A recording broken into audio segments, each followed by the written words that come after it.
सम्माननीय सभामुख महोदय, आज यस गरिमामय संसदको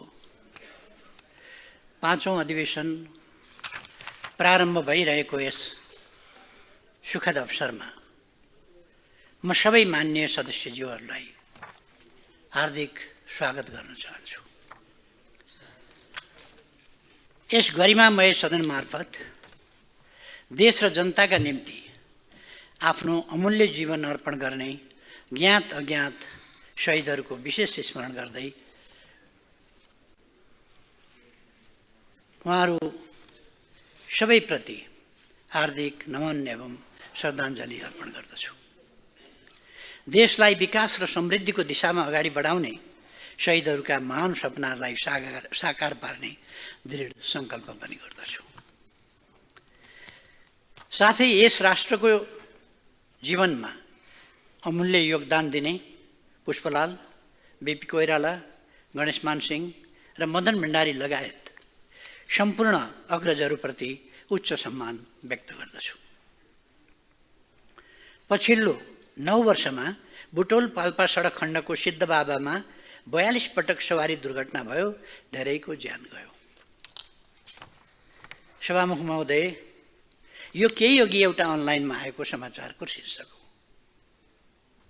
जुन मैले पढेँ। पछिल्लो 9 वर्षमा बुटोल पाल्पा सडक खण्डको सिद्धबाबामा 42 पटक सवारी दुर्घटना भयो, धेरैको ज्यान गयो। यो एउटा अनलाइनमा आएको समाचारको शीर्षक हो। त्यो समाचार हेर्दा हेर्दै मेरो आङ सिरिङ्ग भयो। सबै खाले सवारी दुर्घटनामा ज्यान गुमाउने परिवारका वृद्ध बाबुआमा, ठुरा छोराछोरीको र परिवारका अन्य सदस्यहरूको वेदनाले म केही भावुक पनि बने। सडक पूर्वाधार असुरक्षित हुँदा हामी दिनदिनै यस्ता खबर सुन्न अभिशप्त छौँ।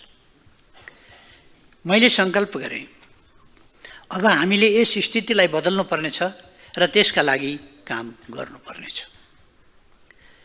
यस्ता वेदनामय खबरहरूबाट पार पाउन आज केही काम अघि बढिरहेको म स्मरण गराउन चाहन्छु। यसपटक संसदको हिउँदे अधिवेशन अथवा विधेयक अधिवेशन हुनुभन्दा एक साता अघि सिद्धबाबा सुरुङ मार्ग ब्रेक थ्रु भएको छ। अब केही समयभित्र हामी यस सुरुङ मार्गलाई सञ्चालनमा ल्याउनेछौँ। यसले पाल्पा, स्याङ्जा, कास्की, गुल्मी र अर्घाखाँचीको उत्तरी भेग हुँदै प्युठानलाई बुटवलसँग जोड्नेछ। यही सडक कालीगण्डकी कोरिडरसँग पनि जोडिँदैछ र त्यहाँका जनताको जीवनमा ठुलो परिवर्तन ल्याउनेछ। सडक यात्राको असुरक्षा घटाउन र पूर्वाधारलाई दिगो बनाउन हामीले सुरुङ मार्गको योजना अघि सारेका थियौँ। सम्माननीय सभामुख महोदय, प्रधानमन्त्री भएपछि संसदबाट विश्वासको मत लिने क्रममा मैले भनेको थिएँ, यो सरकारको सबैभन्दा पहिलो प्राथमिकता थालेको काम सक्ने हो। थालेका कामहरूलाई हामीले कहाँ पुर्याउँदैछौँ, यस विषयमा मैले आज यस सम्मानित सदनलाई जानकारी गराउनु पर्दछ। केही म संक्षिप्तमा जानकारी गराउँछु। काठमाडौँ तराई द्रुतमार्ग अन्तर्गत मकवानपुरको धोद्रे सुरुङ पनि ब्रेक थ्रु भएको छ। चीन र भारतलाई जोड्ने हाम्रो राष्ट्रिय गौरवको आयोजना जोगमानी किमथाङका सडक मार्ग केही दिन अघि मात्रै ब्रेक थ्रु भएको छ। ठेकेदार कम्पनीले काम छोडेपछि बुटोल नारायणघाट खण्डको सडक निर्माणको काम यो सरकार आउँदाका बखत अल्पत्र थियो। आज त्यसको काम द्रुत गतिमा अघि बढिरहेको छ। यो सरकार आउँदा धुलो उडिरहेको मुङलिन पोखरा सडक आज चिल्लो र आकर्षक भएको छ। खेल हाम्रा युवाहरूको जीवन शैली बनेको छ। त्यसैले यसपटक क्याबिनेटको पहिलो बैठकले कीर्तिपुरको क्रिकेट मैदानलाई खेल मैदानलाई रङ्गशाला बनाउने र त्यसमा फ्लड लाइट जोड्ने निर्णय गरेको थियो। त्यसका लागि टेन्डर आह्वान भएको छ। तोकिएको दिनभित्रै यसलाई सम्पन्न गर्ने गरी काम अघि बढिरहेको छ। रङ्गशालाकै कुरा गर्दा सुर्खेतमा आधुनिक कर्णाली रङ्गशाला तयार भएको छ। देशको दुर्गम भूगोल मानिने कर्णालीमा आधुनिक रङ्गशाला, यो हाम्रा युवाको भविष्यका लागि सुखद सन्देश हो। विकास निर्माणका क्रममा ब्रेक थ्रु मात्र होइन, ब्रेक लगाएर राखिएका कतिपय कामलाई पनि हामी आएपछि थ्रु गरेका छौँ। कुनै न कुनै संरचना बनिरहेको र त्यसले जनतालाई सुविधाको ढोका खोलिरहेको खबर नागरिक जीवनका लागि सुखद हो। निराशाको व्यापार गर्ने, असन्तुष्टि र उत्तेजनाको उद्योग चलाउने, त्यसमा नै आफ्नो भविष्य देखिरहेका र राजनीतिलाई सेवाको तपस्या भन्दा व्यवसायको बजार बनाउनेहरूका लागि यस्तो खबर सुखद होइन, दुःखद होला।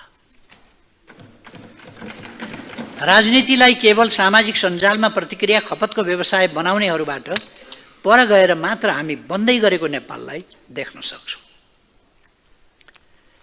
शीघ्र सार्वजनिक सेवा र सुशासनका क्षेत्रमा हामीले सुरु गरेको नागरिक एप त्यस्तै एउटा पहल हो, जसले सरकारी सेवालाई झन्झट रहित र पारदर्शी बनाएको छ। यसमा 50 भन्दा बढी सेवा आबद्ध छन्। नागरिक एप अहिले नेपालमा सबैभन्दा बढी डाउनलोड हुने नेपाली एपमा पहिलो नम्बरमा छ। हालसम्म 57,26,000 जनताले यसलाई डाउनलोड गरिसकेका छन्। जसरी केही वर्ष अघि क्युआर स्क्यान गरी भुक्तानी थाल्दा हाम्रो भुक्तानी प्रणालीमा नै क्रान्ति आयो, सेवाग्राहीलाई डिजिटल माध्यमबाट भुक्तानीको सुविधा मिल्यो, त्यसै गरी अहिले नागरिक एपबाट क्युआर कोड स्क्यान गरी बैंक खाता खोल्ने र सरकारी सेवा प्राप्त गर्ने सुविधा मिल्दा यसबाट लाइन होइन अनलाइन सेवाको लक्ष्य पुरा हुँदैछ। सरकारी कामलाई छिटो, छरितो र पारदर्शी बनाइँदैछ। नागरिक एपबाटै 1,80,000 भन्दा बढीले प्यान नम्बर लिएका छन्। राष्ट्रिय परिचय पत्र नागरिक एपमा जोड्ने निर्णय भएको 2 हप्तामा 2,50,000 भन्दा बढीले यस एप मार्फत आफूलाई राष्ट्रिय परिचय पत्रमा जोडेका छन्।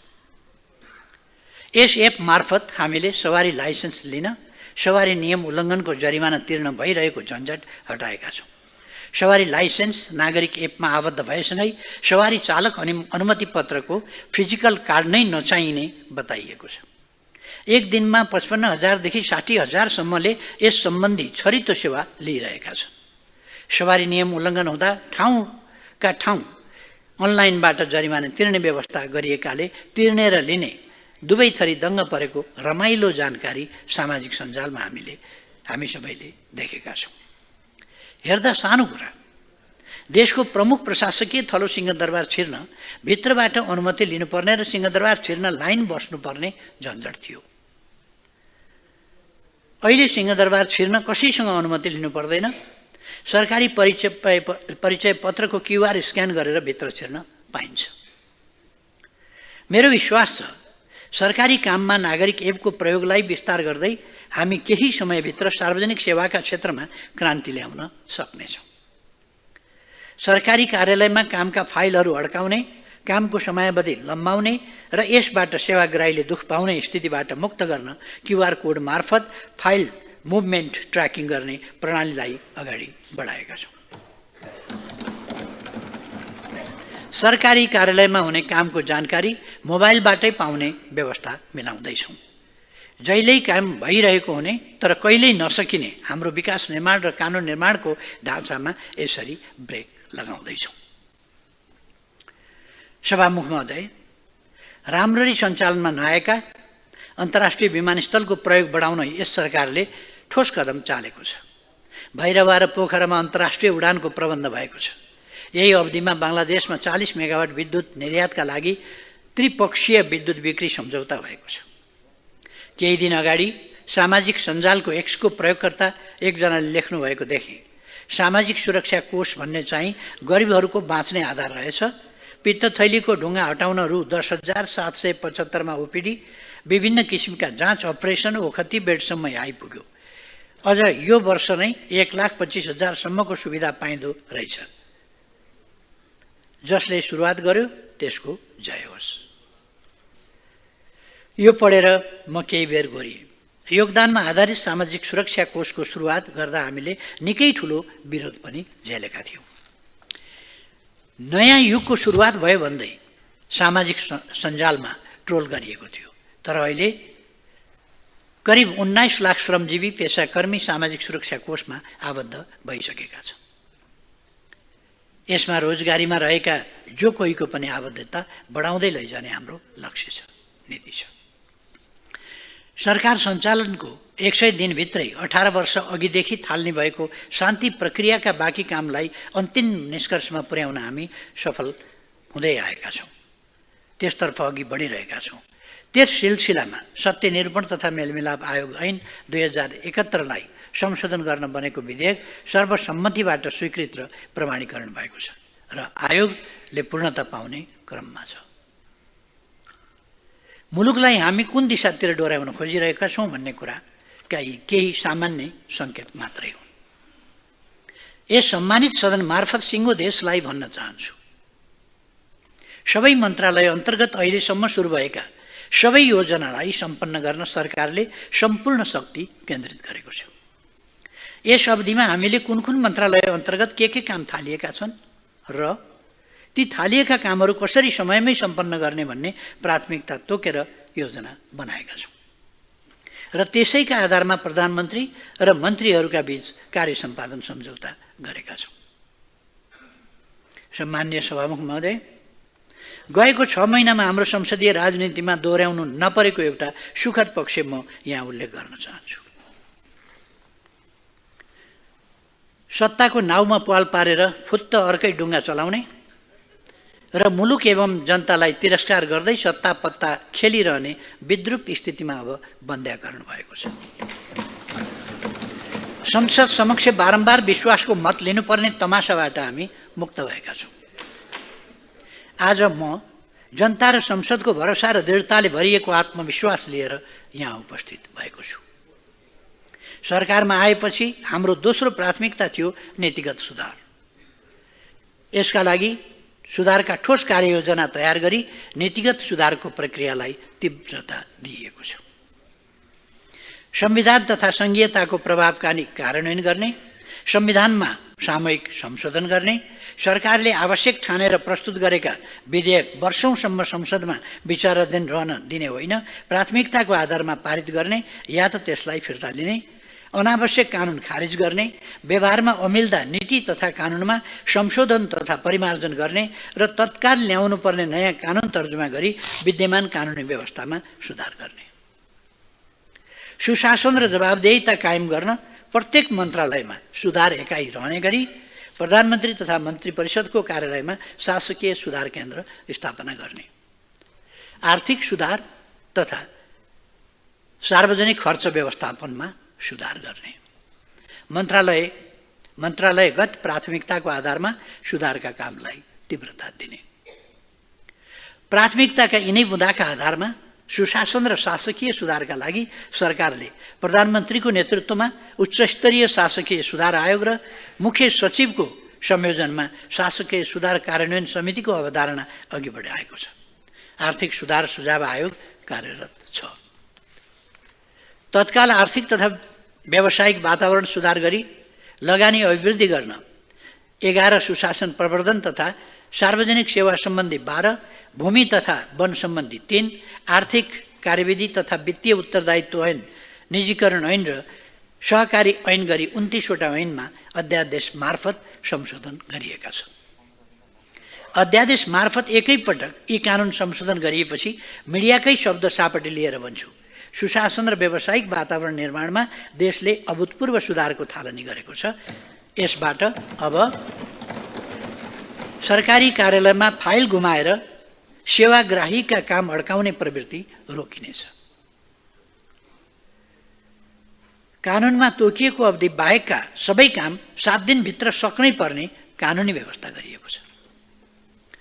नेपाली सूचना प्रविधिमा आधारित कम्पनीलाई अन्तर्राष्ट्रिय बजारमा प्रतिस्पर्धा गर्न सक्ने वातावरण बनाइएको छ। अब हाम्रा नेपाली कम्पनीहरूलाई विदेशमा सहायक कम्पनी तथा शाखा खोल्न, कारोबार गर्न र विदेशमा गएको आम्दानी नेपाल भित्र्याउन सक्ने वातावरण बनाइएको छ। विदेशमा भएको आम्दानी नेपाल भित्र्याउन सक्ने वातावरण बनाइएको छ। उपभोक्ता हित संरक्षण सम्बन्धी आपसमा बाजिएका कानुनमध्ये अप्रासङ्गिक कानुन खारेज गरिएको छ। प्रतिस्पर्धाको माध्यमबाट वस्तुको मूल्य निर्धारण हुने व्यवस्था गरी एकातिर उद्यमी व्यवसायलाई अनावश्यक तर्साउने अवस्था हटाइएको र अर्कातिर उपभोक्ता हित संरक्षणलाई अझै मजबुत बनाइएको छ। उद्योग दर्ताका लागि निवेदन दिएको 15 दिनभित्र सरकारी अधिकारीले निर्णय दिनुपर्ने र यस अवधिमा निर्णय नदिए स्वत उद्योग सञ्चालनको मान्यता दिने व्यवस्था गरिएको छ। उद्यमीले कम्पनी खोल्न पाउने तर टाट फर्किँदा समेत बन्द गर्न अनावश्यक झन्झटमा फस्नुपर्ने अवस्था सदाका लागि अन्त्य गरिएको छ। सहकारी ठगी सम्बन्धी संसदीय समितिको प्रतिवेदनले औल्याएका अनुरूप बचतकर्ताको बचत सुरक्षा गर्न तत्काल आवश्यक राष्ट्रिय सहकारी नियमन प्राधिकरण गठन गर्ने लगायतका तत्काल गर्न पर्ने कामका लागि विद्यमान सहकारी ऐनमा संशोधन गरिएको छ। अध्यादेशबाट प्राप्त हुने उपलब्धिको सूची लामो छ। यसका विशेषताका बारेमा व्यापक सामाजिक बहस भइसकेको छ। यसप्रति मान्यज्यूहरू जानकार नै हुनुहुन्छ। सभामुख महोदय, संसदको गएको अधिवेशनपछि आजका दिनमा आइपुग्दा 29 कानुन संशोधन गरी अध्यादेश ल्याइयो। सरकारले अहिले नै किन अध्यादेश ल्याउनु पर्यो यसबारे थोरै चर्चा गर्ने अनुमति चाहन्छु। हामीले लामै समयदेखि सार्वजनिक वृत्तमा सुन्दै आएका छौँ, ढिलो भयो, अपेक्षा अनुरूप अवस्थामा परिवर्तन आएन। प्रश्न हामी सबैका माझ छ। त्यही अवस्थामा परिवर्तन गर्न सामाजिक सेवाका क्षेत्रमा के सुधार गर्नुपर्छ? व्यावसायिक क्षेत्रको मनोबल बढाएर उत्पादनमा वृद्धि गर्न कहाँ कहाँ अवरोध छ? जनताले कहाँ कहाँ कुन कुन कानुनको उल्झनले दुःख पाइरहेका छन्? ती उल्झन र गाँठाहरू तत्काल फुकाउन कानुनी सुधार नै पहिलो पाइला थियो। नियमित प्रक्रियाबाट एउटा कानुन पारित गरी लागू गर्न न्यूनतम 5-6 महिना लाग्नेमा हामी सबै जानकार नै छौँ। एकातिर प्रक्रिया, अर्कोतिर नतिजा। सुधारको जुन हुटहुटीले संसदका 2 ठूला दलहरूको नेतृत्वमा यो सरकार निर्माण भयो, त्यसले संसदको अधिवेशन आउँदैछ पर्खनुस् भन्ने समय हामीसँग थिएन। संसद नभएको बेला संसदको नियमित प्रक्रियाबाट राष्ट्रिय अपेक्षा प्राप्तिमा ढिला हुने अवस्था, यस्तै बेलामा त हो सरकारले अध्यादेश जारी गर्ने। हामी सबैले एउटा कुरा स्वीकार गर्न अप्ठ्यारो मान्नु हुँदैन। कतिपय समयमा राजनीतिक लाभ हानिको लेखाजोखा गरी संसदलाई प्रक्रियाको बन्दी बनाइन्छ र जनताका दैनन्दिन समस्या ओझेल पर्छ। हामीले यसपटक त्यसो हुन नदिउँ भन्ने ठान्यौँ। अध्यादेशको सन्दर्भमा धेरै माननीयहरूले कन्टेन्ट होइन, प्रोसेसमा प्रश्न गर्नुभएको मैले सुनेको छु। केही साथीहरूले सोध्नु भएको छ, संसदलाई छलेर किन अध्यादेश ल्याएको? त्यस्तो प्रश्न सोध्ने साथीहरूलाई पनि थाहा छ। अध्यादेश ल्याउने भनेको संसद नचलेको बेलैमा हो। संविधानले नै संसद नचलेका बेला मात्रै अध्यादेश ल्याउने व्यवस्था गरेको छ, होइन र? सम्माननीय सभामुख महोदय, हामी संसदमा यो पक्ष प्रतिपक्ष हौँ त, हामी संसदमा पो पक्ष प्रतिपक्ष हौँ त। देश विकास, सुशासन र नागरिकको जीवनस्तर उकास्ने कुरामा पनि पक्ष विपक्ष हुन्छ र? हामी पक्ष विपक्ष होइनौँ कि एउटै गन्तव्यका लागि जनताले हामीलाई छानेर यहाँ पठाएका छन्। त्यसमा तरिकाका मतभेद हुन सक्छन्, उपायका मतभेद हुन सक्छन्, बाटाका मतभेद हुन सक्छन्, त्यसमा छलफल गरौँ।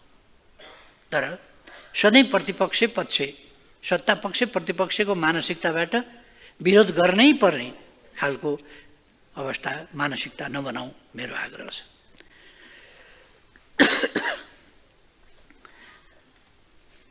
बैंकमा लगानी योग्य पैसा छ, तर कोही व्यवसायी ऋण लिएर किन लगानी गरिरहेको छैन? विदेशबाट रेकर्ड ब्रेक रेमिटान्स भित्रिँदा पनि किन बजारमा मागमा कमी आइरहेको छ? घर जग्गा व्यवसाय किन सुस्तायो? यस अवस्थालाई सरकारले सावधानीपूर्वक निहालिरहेको थियो। यो अवस्था परिवर्तन गर्न हामीले कम्मर कस्यौँ। निजी क्षेत्रको मनोबल उकास्न, देशमा लगानी र व्यावसायिक वातावरण बनाउन, सुशासन र नागरिकको जीवनमा प्रभाव पार्ने वर्षौँदेखि गर्न नसकिएको कानुन सुधारको काम यसपटक अध्यादेश मार्फत एकैपटक फत्ते गर्यौँ। यसप्रति म थोरै पनि नैष्क्रिय चाहिकन भन्न चाहन्छु, यो जनताको सरकारले जनताका लागि गरेको काम हो। एउटा कुरा विनम्रताका साथ राख्न चाहन्छु, अध्यादेश होस् वा विधेयकको विषयवस्तु, त्यसमाथि हुने हाम्रा बहसलाई इस्यु आधारित बनाऊँ, गुणदोषका आधारमा हुने नहुनेतिर केन्द्रित गरौँ, सार्वजनिक खपतको प्रचारबाजीमा सीमित नराखौँ। अब अध्यादेश संसदको सम्पत्ति भएको छ। आजका मितिबाट हामीसँग 60 दिन छ। यसलाई अस्वीकार गर्ने वा जस्ताको तस्तै पारित गर्ने या भनौँ त्यसमाथि पनि थपघट गर्ने गरी प्रतिस्थापन विधेयक पारित गर्ने, के गर्ने, यो सम्मानित सदनको जिम्मा भयो। सम्मान्य सभामुख महोदय, मैले बताइरहनु पर्दैन, हामीले सरकारको जिम्मा लिँदा देशको स्थिति जर्जर थियो। मैले त्यति बेला यही संसदको रोस्टममा उभिएर भनेको पनि थिएँ। 46 साल पछिको पुस्ताले यति चरम निराशा सायद पहिलो पटक अनुभव गर्यो। देशप्रति आम जनताको भरोसा टुटेको थियो। तिनको मनोबल नराम्ररी गिरेको थियो। विकास निर्माणका काम चौपट थिए। अर्थतन्त्र अत्यन्तै सकसपूर्ण अवस्थामा थियो। त्यस विकराल अवस्थाबाट मुलुकलाई जोगाउन हामी दुई दल, नेपाली कांग्रेस र नेकपा एमालेको अगुवाईमा अन्य दलहरू सम्मिलित यो सरकार निर्माण भयो। मेरो नेतृत्वमा सरकार बनेको 6 महिना नाग्यो। मैले नयाँ प्रधानमन्त्रीको रूपमा शपथ लिए लगत्तै एकपछि अर्को दुर्घटना र प्राकृतिक विपत्तिले हामीलाई बिथोल्यो। गएको असोज 10 देखि 13 गते अकल्पनीय बाढी पहिरोको चपेटामा मुलुक पर्यो, जसका कारण देशभर 7135 वटा विभिन्न प्रकारका विपदजन्य दुर्घटनाहरू भए। प्राकृतिक विपत्तिले धनजनको ठूलो क्षति भयो। कृषि बाली, पशु चौपाया एवं सडक, पुल, खानेपानी, सञ्चार, विद्यालय, विद्युत लगायतका भौतिक संरचनामा ठूलो नोक्सानी भयो। तर सरकारले ती चुनौतीपूर्ण परिस्थितिहरूलाई कुशलतापूर्वक सम्हाल्यो। परिणामस्वरूप त्यो क्षतिका बावजुद पनि यस वर्ष दशैंको अवसरमा काठमाडौँ छोडेर दशैंमा घर फर्किनेको संख्या अघिल्लो वर्ष जस्तै करिब 8 लाख पुग्यो। हामीले सबै तत्काल व्यवस्था गर्यौं यातायात। मलाई लाग्छ यस अवधिमा सरकारको काम गर्ने तरिकाले देशमा व्याप्त गहिरो निराशालाई चिर्न, जनतामा आशा र उत्साह सञ्चार गर्न अनि देशलाई तीव्र आर्थिक वृद्धिको दिशामा लैजान हामी धेरै हदसम्म सफल भएका छौँ। यद्यपि हामीले गर्न बाँकी काम धेरै छ। सभामुख महोदय, आँकडामा बोल्नुपर्दा हामी सरकारमा आउनु अघि र पछिका अर्थतन्त्रका केही परिसूचकको तुलनात्मक जानकारी राख्ने अनुमति चाहन्छु। चालु आर्थिक वर्षको 6 महिनाको पुँजीगत खर्च 15%ले वृद्धि भएको छ। गएको आर्थिक वर्षको तुलनामा राजस्व सङ्कलन 13%ले बढेको छ। नेपाल सरकारको कुल खर्च गत वर्षको यसै अवधिको तुलनामा 17.8%ले वृद्धि भएको छ। गत वर्ष यही अवधिमा अघिल्लो वर्षको तुलनामा यस्तो वृद्धि दर 1.7% मात्रै थियो। चालु आर्थिक वर्षको तुलनामा 7.1%ले आयात वृद्धि भएको छ। चालु आर्थिक वर्षको 6 महिनामा वस्तु निर्यात 31.8%ले बढेको छ। गएको वर्ष यसै अवधिमा 7.1% मात्र वृद्धि थियो। चालु आर्थिक वर्षको 6 महिनामा गएको वर्षभन्दा करिब 35 अर्ब रुपियाँ कर्जा बढी प्रभाव भएको छ। चालु आर्थिक वर्षको पुष मसान्तसम्ममा नेप्से परिसूचक 2594 रहेको छ। गत वर्षको यसै अवधिमा 2120 रहेको थियो। चालु आर्थिक वर्षको 5 महिनामा शोधनान्तर स्थिति बचत 2 खर्ब 25 अर्ब 34 करोड रहेको छ। गत वर्षको यसै अवधिमा 2 खर्ब 16 अर्ब 5 करोड रहेको थियो। चालु आर्थिक वर्षको 5 महिनामा विदेशी विनिमय सञ्चिति 16 अर्ब 76 करोड अमेरिकी डलर रहेको छ। गत वर्षको यसै अवधिमा 13 अर्ब 31 करोड अमेरिकी डलर रहेको थियो। अघिल्लो वर्षको तुलनामा 5 महिनाको कर्जा वृद्धि 46 अर्बले बढेको छ। सभामुख महोदय, 6 महिना अघि जस्तो अहिले अर्थतन्त्रमा भयावह स्थिति छैन। अर्थतन्त्रका परिसूचकहरू राम्रा छन्। पहिलाका नराम्रा परिसूचकहरू सुधारोन्मुख छन्। अर्थतन्त्रलाई कसरी चलायमान बनाउन सकिन्छ र माग बढाउन सकिन्छ भनेर सरकार लागि परेको छ।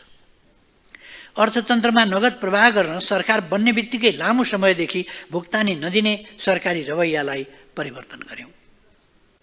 निर्माण व्यवसायीको कानुन सम्मत रूपमा सिर्जना भएको तर भुक्तानी नभएको विगत आर्थिक वर्षदेखिको 30 अर्ब रुपियाँको दायित्व फरफारक गरेका छौँ।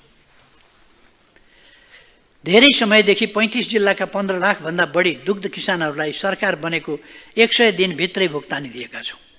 त्यसै गरी करिब 75,000 उखु किसानहरू जसले वर्षौँदेखि आफ्नो पसिनाको मूल्य पाउन सकेका थिएनन्, उनीहरूले पनि आफ्नो अनुदान बापतको भुक्तानी पाइसकेका छन्। कृषिबाली तथा पशुधन बिमामा समावेश भएका हजारौं कृषकहरूको बिमा बापतको भुक्तानी गर्न 80 करोड रुपियाँ बिमा प्राधिकरणको खातामा पठाइएको छ। अर्थतन्त्रलाई लयमा ल्याउन सरकारले जे गर्न सकिन्छ ती सबै उपायहरू अवलम्बन गरेको छ। निजी क्षेत्रकै माग बमोजिम अर्थतन्त्र सुदृढीकरणका लागि आर्थिक सुझाव आयोग जस्ता महत्त्वपूर्ण आयोगहरूको गठन गरिएको छ। तिनले दिएका सुझावहरू कार्यान्वयन गर्ने चरणमा सरकार पुगेको छ।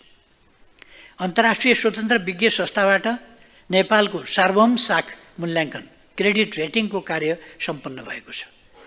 नेपालले पाएको रेटिङ BB- दक्षिण एसियामा भारत पछिकै उच्च हो। विदेशी मुद्रा सञ्चित उच्च हुनु, आर्थिक वृद्धिमा सुधार हुँदै जानु र देशले राजनीतिक स्थिरता पाउनुले यो उपलब्धि हासिल गर्न सकिएको हो।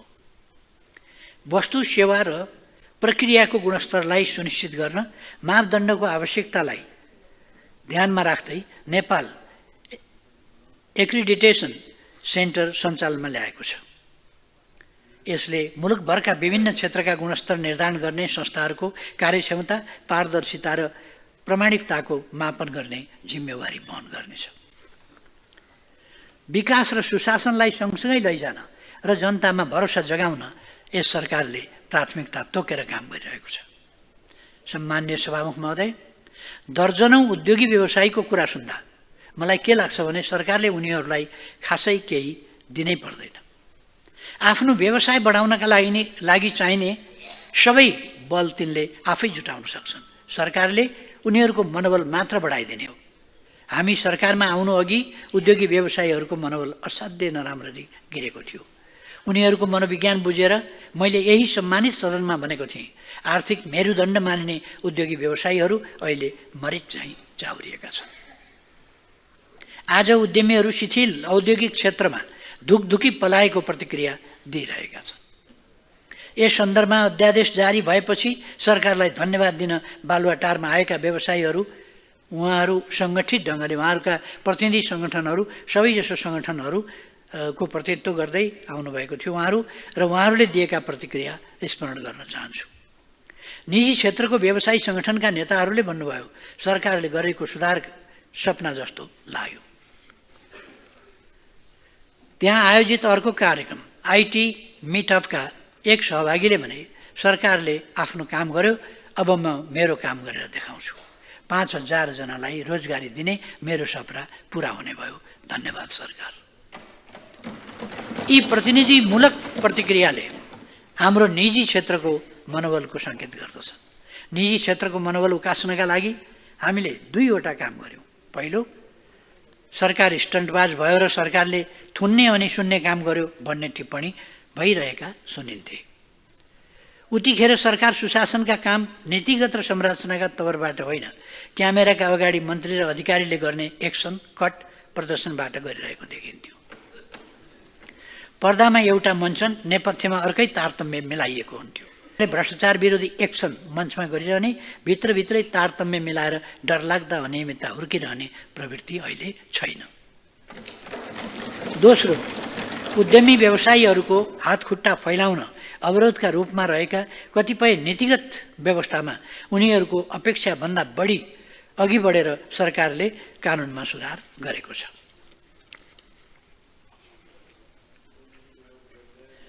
सभामुख महोदय, कतिपय साथीहरूबाट मैले बच्चाको जस्तो स्वभाव भन्ने टिप्पणी पनि सुन्ने गरेको छु। बच्चा होस् वा पाका, कसैलाई पनि डर देखाउनु हुँदैन भन्ने म ठान्छु।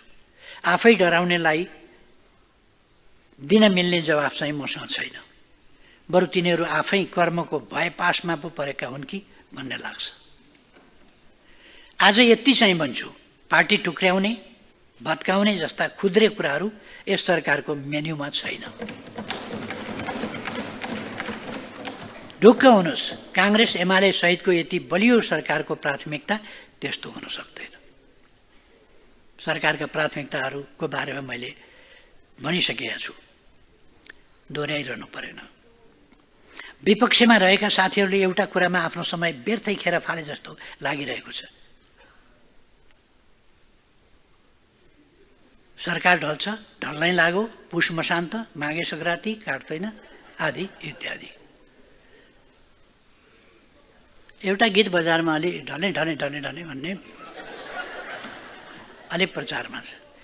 त्यस्तै प्राय आम रूपमा राजनीतिक नेताहरूले गाएको सुन्छु, ढल्यो ढल्यो ढल्यो ढल्यो ढल्यो ढल्यो ढल्यो ढल्यो, आज ढल्यो भरे ढल्यो, भोलि ढल्यो बिहान ढल्यो, बेलुका ढल्यो राति ढल्यो, ढल्यो ढल्यो ढल्यो ढल्यो।